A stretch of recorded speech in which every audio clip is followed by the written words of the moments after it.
An idyllic late afternoon scene at the beach in Kelantan, a state in the Muslim heartland of Malaysia.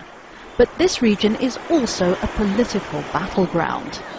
The government of this state's long been run by the opposition Islamic party PAS. PAS says the state-owned oil company Petronas owes them more than $1 billion for rights to the oil and gas extracted here. The average income per person is about $2,000.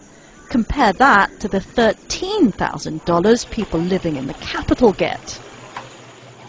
Since oil and gas were discovered offshore, the state-owned company Petronas has made billions of dollars in profits. So how is it that the people who live closest remain among the poorest in the country? The answer, they'll tell you here, is politics. PAS has made a point of putting policies in place that set this apart from other states. It's restricted traditional Malay theatrical forms and tried to introduce punishments like amputation and execution for theft and blasphemy. The state's found an unlikely ally, an MP with the ruling party, UMNO, who's also the founding chairman of Petronas. The main issue here is not so much about oil payment and what have you. I think it's a question of sovereign rights of the people and parliamentary democracy.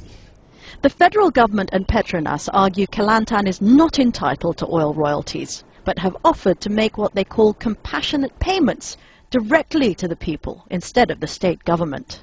No, there is no political element or political consideration that goes into this decision. We want to make sure that this money will go direct to the people. Direct to the people and those that are poor.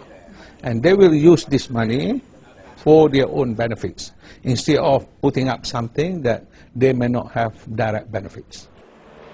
It all sounds good, but take a look at this famous landmark in neighbouring Terengganu state. The Crystal Mosque was paid for by just such compassionate payments. It's turned out to be more of a tourist attraction. Ordinary villagers don't really come here. You need to follow the proper procedures. That is the purpose of the law and agreements. To the point here is rule of law and the accountability and practice of good governance on behalf of Petronas and federal government.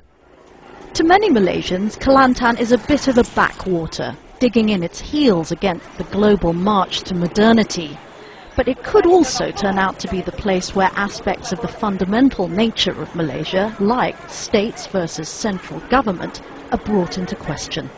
Veronica Pedrosa, Al Jazeera, Kota Bharu, Malaysia.